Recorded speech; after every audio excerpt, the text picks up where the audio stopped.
Teman-teman, kali ini saya ingin menjelaskan bagaimana cara memahami brief yang sudah ada dari klien ya. Jadi ini contoh kasusnya kita akan membuat logo, teman-teman. Nah, untuk contoh kali ini saya menggunakan brief yang ada di 99 Design ya, teman-teman.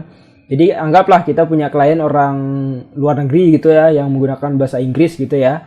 Nah, jadi teman-teman, semisal kalau teman-teman tidak terlalu paham bahasa Inggris gitu kan, kalau paham ya alhamdulillah gitu ya. Ketika teman-teman yang agak susah memahami brief bahasa Inggris, teman-teman bisa menggunakan Google Translate, teman-teman.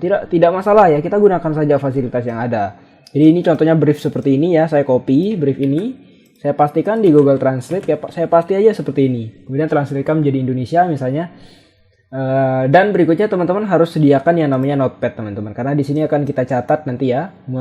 Teman-teman bebas mau menggunakan notepad atau menggunakan kertas manual bisa ya. Yang penting teman-teman perlu mencatat gitu aja ya. Mungkin akan saya perbesar teksnya. Nah, misalnya gini, kita akan mencoba baca sama-sama briefnya ya. Informasi latar belakangnya, nama untuk dimasukkan dalam logo. Nama logonya ini Hawaiian Nights ya. Hawaiian Nights. Jadi kita tulis nih Hawaiian Nights gitu kan. Itu nama dari logonya atau nama acaranya. Kemudian slogan untuk dimasukkan di dalam logo tidak ada. Jadi tidak perlu slogan. Kemudian deskripsi organisasi dan target audiensnya. Kalau kita baca perlahan-lahan ya. Jadi di sini sebenarnya kita akan membaca kata kunci, teman-teman. Misalnya, kami adalah klub pria yang mengadakan pesta untuk mengumpulkan uang untuk amal yang mendukung individu dengan kebutuhan khusus. Nah, jadi ini kan kita bisa catat pria. Kita bisa menulis pria gitu kan. Kemudian pesta. Oke, ini adalah brief kata kuncinya. Kemudian individu dengan kebutuhan khusus tidak usah. Acara khusus ini adalah lelang langsung atau diam dan setelah pesta ya, namanya Google Translate pastilah translate-nya tidak terlalu sempurna ya teman-teman, cuma kita pandai-pandai mengira saja. Acara lelang langsung setelah pesta menampilkan minuman secara gratis. Nah, ini ada kata kunci minuman, teman-teman. Kita bisa tulis minuman.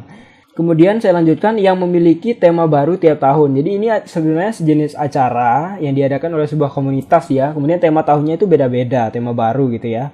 Jadi ini bukan sebuah organisasi atau produk gitu ya, tapi ini adalah organisasi non-profit. Kemudian tema tahun ini dibangun sepenuhnya di sekitar Hawaiian Nights. Nah, kemudian kita tulis juga Hawaii. Oke, kita tulis Hawaii.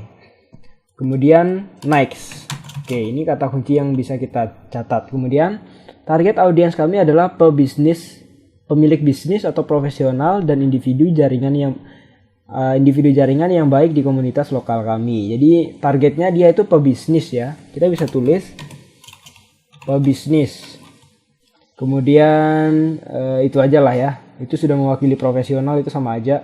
Kemudian mereka biasanya berpenghasilan kaya atau di atas rata-rata. Usianya 35 sampai 55 tahun. Ini kita tulis nih usia 33 sampai 55 tahun gitu ya. Kemudian pria dan wanita. Ini untuk pria dan wanita juga acaranya. Jadi tidak hanya pria, ini kita tambah wanita. Oke, kemudian berpenampilan sama dan mencari kesempatan untuk membiarkan rambut mereka rontok, yang tidak usah ditulis. Acara ini kelas atas. Jadi acaranya itu kayak high class gitu ya. Tetapi juga pesta besar ini bukan perusahaan yang sumpek. Nah, intinya itu. Jadi dari semua brief yang ada di sini kita mendapatkan beberapa kata kunci ini, teman-teman. Industrinya adalah komunitas dan nirlaba. Nah, ini teman-teman catat kata kunci seperti ini. Misalnya itu adalah industri organisasi pria dan wanita. Targetnya itu pria dan wanita. Jadi universal lah. Kemudian akan adanya pesta, ada minuman, lokasinya di Hawaii, waktunya malam, naik. Kemudian targetnya pebisnis, usianya dari 33 sampai 55 tahun. Jadi ini cukup ya orang-orang yang sudah mapan gitu ya hidupnya. Itu itu briefnya dari segi deskripsi. Kemudian kita bisa lihat lagi deskripsi di sini ya. Ada visual style. Nah, dia di sini mintanya warnanya biru atau aquas, kemudian oranye, ini orange sama yellow. Dia punya permintaan warna nih, teman-teman. Nah, perlu teman-teman ketahui, biasanya klien itu kan tidak harus, ada juga klien yang tidak punya ide sama sekali nih untuk warna, bebas lah kamu mau bikin seperti apa. Ada juga klien yang seperti itu. Ada juga yang menentukan warnanya. Nah, jadi teman-teman bisa menyesuaikan ya. Ketika teman-teman punya klien yang menentukan warnanya kan bagus ya. Jadi kita tidak usah mikirin warna apa sih yang cocok gitu. Nah, kita bisa, tapi kalau teman-teman dapat klien yang tidak ada ide untuk warna, nah teman-teman harus pandai-pandai mengetahui teori warna gitu kan. Misalnya perusahaannya minuman gitu, maka kita kan menggunakan warna-warna yang cocok dengan food and drink gitu ya. Seperti itu. Kemudian ada style attributes. Nah, untuk style attributes ini teman-teman perlu banyak baca. Jadi saya tadi menemukan sebuah bahan belajar yang cukup bagus di Pinterest. Jadi seperti ini ya. Ini sangat berkaitan dengan visual teman-teman. Jadi contohnya feminim dan maskulin. Kalau feminim itu kan biasanya logo-logo yang kayak untuk salon, pokoknya bersifat feminim. Nah, biasanya kalau feminim itu secara visual dia dilambangkan dengan garis-garis yang tipis, yang melengkung-melengkung, itu feminim, ciri-cirinya seperti itu. Ini kita bisa lihat di sini ya. Sedangkan kalau maskulin biasanya logonya seperti ini. Dia tegas, cool gitu ya, tidak banyak melengkung-melengkung, kaku gitu ya, itu maskulin. Nah, teman-teman kalau mau memahami ini banyak di sini ya. Silakan teman-teman pelajari, baca sendiri, understand logo brief secara visualnya seperti itu. Nah, kalau di sini kan sudah dibikin ya. Pokoknya logonya agak matur. Matur itu artinya dewasa, bukan kemudah-mudahan tapi kedewasaan. Kemudian dia luxurious, terlihat lebih mewah. Nah, di sini kita bisa lihat deskripsi artinya ya. Luxurious itu seperti apa? Ini di 99 Design. Kemudian dia juga ngasih referensi nih, desain inspirationmu kayak gini-gini, kamu bisa mengikuti style-style seperti ini. Nah, ini kan kita bisa lebih mempermudah kerja kita kalau dia memberikan referensi seperti ini. Kemudian ini juga attachment, dia mungkin suka-suka yang seperti ini ya, warna-warna seperti ini, kemudian style logonya seperti ini.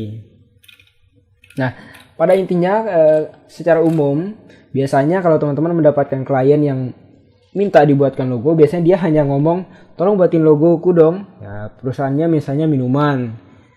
Seperti itu. Kemudian dia akan jelaskan nama perusahaannya, tagline-nya apa, deskripsinya apa, target audiensnya apa, itu bakal dijelaskan sama dia. Nah, itu sih. Kemudian setelah teman-teman membaca semua briefnya, teman-teman tulis ya di sini, tulis di notepad seperti yang saya lakukan ini. Seperti itu langkah untuk memahami brief teman-teman. Oke, untuk lebih detailnya akan saya jelaskan di video berikutnya ya teman-teman. Jangan lupa tonton terus biar teman-teman bisa paham urutan pembelajarannya seperti apa. Oke, cukup sekian penjelasan singkat dari saya. Wassalamualaikum warahmatullahi wabarakatuh.